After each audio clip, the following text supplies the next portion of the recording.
Quel est l'outil que tu pourrais conseiller ou que tu appliques toi-même tout simplement pour développer, enfin déjà connaître sa passion? Ouais. Parce qu'on n'est pas encore dans le développer parfois, hein, c'est Ouais. juste connaître déjà, hein. Alors, déjà, ton livre en dit beaucoup. Ah.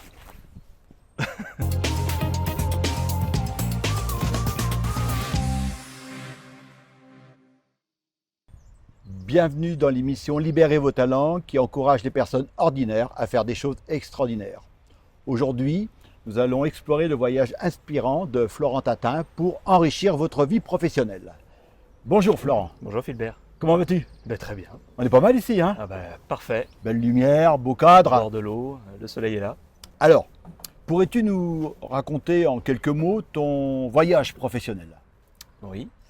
Alors, en fait, j'ai commencé mes études plutôt sur une voie technique. J'avais commencé un BEP, un bac et j'ai fini par une licence. Et je suis très vite allé vers les métiers de métallurgie. D'accord. Et puis j'ai commencé lorsqu'on s'est connus. J'ai fait des méthodes, j'ai fait ensuite la mise en place de l'ISO 9001. Mhm. Et puis je suis allé très vite vers des postes de direction industrielle. Mm. Et aujourd'hui, je suis à un poste de directeur général adjoint dans une entreprise qui est toujours dans la métallurgie. Très bien. Alors, comme dans chaque émission, on demande toujours aux gens qu'est-ce qui les remplit de joie au boulot. Alors, c'est pas toujours évident, mais qu'est-ce qui te donne quelques étincelles dans tes yeux le matin quand tu pars au boulot? Alors en fait, moi, ce qui m'anime, c'est de savoir que dans la journée, je vais pouvoir accompagner des personnes à grandir dans leur poste. Je peux te donner un exemple. Oui. J'ai quelqu'un actuellement qui est au SAV, qui est quelqu'un de technique, qu'on a propulsé à un poste de management, Mhm. mais qui n'avait pas les clés pour s'organiser et faire le management. Mhm. Et bien aujourd'hui, toutes les semaines, on se pose une heure et on fait le point et je lui donne des outils pour qu'il progresse et je le vois s'épanouir et progresser et j'adore. Ouais, et on va y revenir tout à l'heure parce que je sais que c'est une passion chez toi.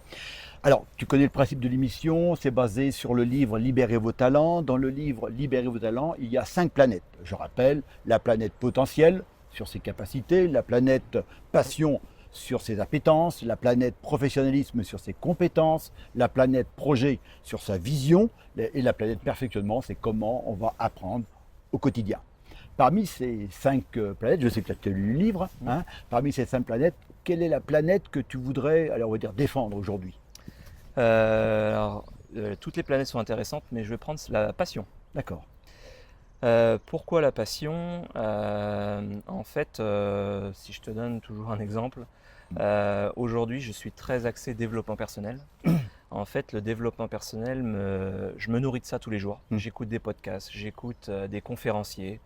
Et en fait, au fur et à mesure de mon job, quand mes collaborateurs ont des problématiques, eh bien, je vais trouver les outils très facilement pour leur emmener du conseil, pour les faire évoluer. Alors, tu me parles d'outils.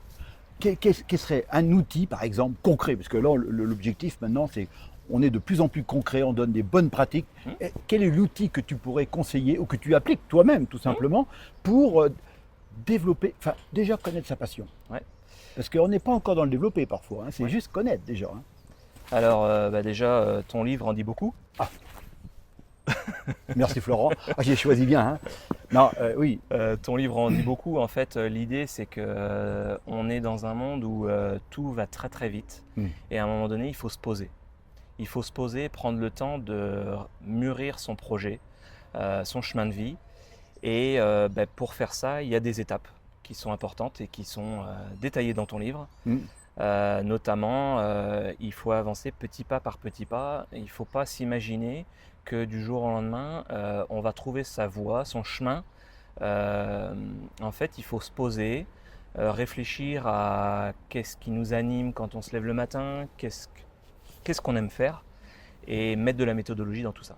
La méthodologie, est-ce que ça veut dire que, par exemple, on part dans une idée comme ça, ou est-ce que tu as un plan pour développer ta passion, ou est-ce que tu expérimentes? Alors en fait, il y a plusieurs façons de faire.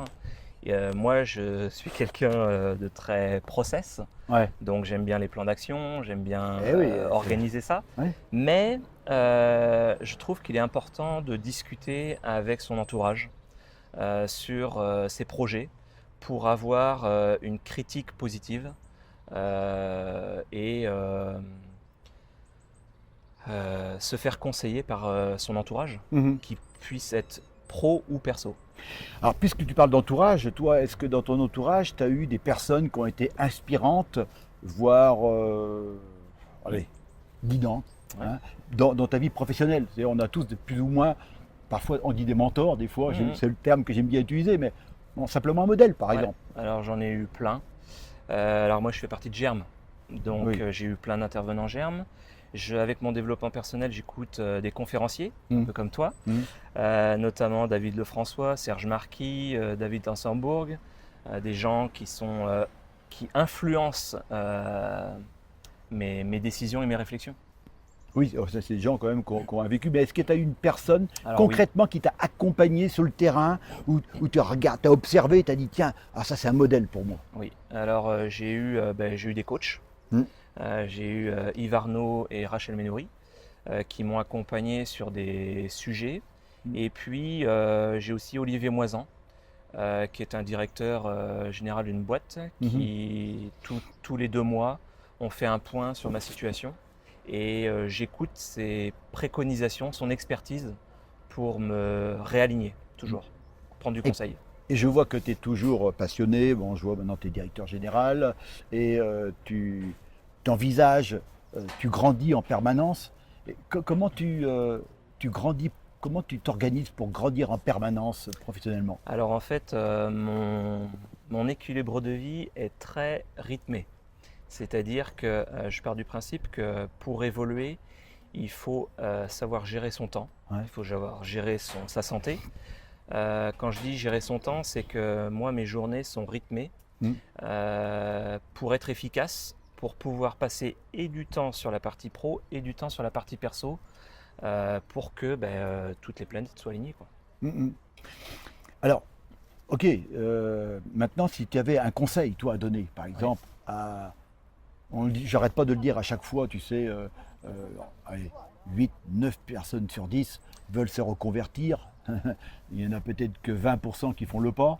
Alors quand je dis ça, c'est pas pour qu'ils quittent leur entreprise. Encore une fois, je suis très prudent, mais c'est simplement comment ils pourraient faire pour évoluer au sein de la même entreprise. Si tu avais un conseil à leur donner, parce que le problème, c'est qu'ils n'arrivent pas à faire le premier pas. C'est bien ça. Alors en fait, moi, dans ma carrière, j'ai commencé mon premier patron. Je lui disais oui à tout. Et je me suis fait coacher. Et maintenant, je pars du principe que les salariés doivent manager leur patron. C'est-à-dire qu'ils doivent leur exprimer régulièrement quelles sont leurs ambitions, où est-ce qu'aujourd'hui ils ne s'éclatent pas et qu'est-ce qu'ils voudraient faire pour s'éclater. Donc ça, c'est la responsabilité du salarié, mais il y a aussi la responsabilité du manager d'aller détecter régulièrement où est-ce qu'en est son collaborateur. C'est un sujet intéressant parce qu'aujourd'hui, on n'arrête pas de parler de dialogue social et en fait, on parle des entretiens individuels qui sont un peu structurés de façon administrative. Il serait peut-être pas mal, justement, que l'entretien soit plutôt structuré sur le projet, comme vous viens de dire, et sur ce que la personne aime. Alors qu'aujourd'hui, ce que je constate, moi, c'est qu'on est plutôt en train de regarder dans le rétroviseur, sur les compétences, plutôt que sur la capacité à atteindre un projet dans l'avenir. Je ne sais pas si... Qu'est-ce que tu penses de ça? J'ai un autre exemple à te donner qui m'a sauté aux yeux la semaine dernière. J'accompagne un de nos fournisseurs et le directeur de la boîte me dit Florent, je vais t'envoyer une enquête de satisfaction client pour que nous remettons en cause. Et je lui ai dit en fait, moi je pars du principe qu'on est accompagné de collaborateurs qui sont pleins de bonnes idées. Eh bien, prenez le temps déjà d'aller voir vos collaborateurs toutes les semaines et de leur poser la question: est-ce que vous êtes bien dans votre travail et qu'est-ce qui vous manquerait pour être encore mieux? Au lieu de faire des enquêtes de satisfaction, déjà, allez voir votre personnel. Ça serait déjà une bonne question, quoi. Et je sais que toi, tu veux évoluer parce que tu m'as dit que tu te plais dans ton travail. Hein. On parle de reconversion et il n'est pas question de de faire changer, mais tu me disais, ah, j'aimerais bien faire autre chose en plus. Ouais. Ça serait quoi, par exemple? Alors en fait, à la lecture de ton livre sur les talents, Ouais. c'est un terme que je ne connaissais pas, le terme mentorat. Mmh. Et en fait, effectivement, moi j'ai toujours entendu parler de coaching, de conseil, et pas forcément de mentorat. Et en fait, le mentorat pour moi, c'est l'accompagnement des différentes personnes dans leur vie professionnelle. Mmh. Et c'est vraiment quelque chose qui m'anime, pour lequel je vais organiser mon temps pour accompagner des gens dans les entreprises, parce qu'aujourd'hui, on voit qu'il manque du sens dans les décisions, que la communication n'est pas forcément descendante, et là, il y a un réel travail à faire. Et là, je vais en profiter pour faire une page de pédagogie pour ceux qui ne voient pas la différence entre le mentorat, qui est quelque chose de moderne, qui vient des pays anglo-saxons, mais méconnu en France, et le coaching. Alors, le coaching vise à aider l'autre à trouver ses propres solutions, alors que le mentorat, c'est un partage de compétences, d'expériences entre une personne expérimentée comme toi et une autre en quête d'évolution, en devenir. Et j'ajouterais, comme on dit dans Moutier, on ne fait pas boire un âne qui n'a pas soif. C'est pour ça que je dis en quête d'évolution, parce que si la personne n'a pas envie, on n'y arrive pas.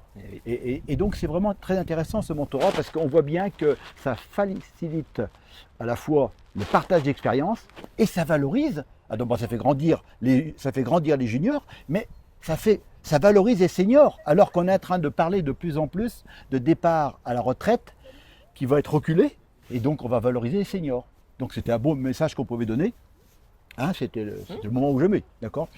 Alors, justement, puisqu'on parle aux entreprises, pour faire ce genre d'émission, si tu avais un message à donner aux entreprises pour qu'ils sollicitent leurs collaborateurs à participer à ce genre d'émission, justement pour les valoriser, qu'est-ce que tu dirais, toi, Alors en fait, entreprises? J'aurais tendance à dire, ne cherchez pas à recruter les moutons à 5 pattes. Vous avez tout ce qu'il faut autour de vous. Maintenant, il faut communiquer. Donc ça, c'est pour les dirigeants, les managers. Ensuite, il faut s'ouvrir l'esprit.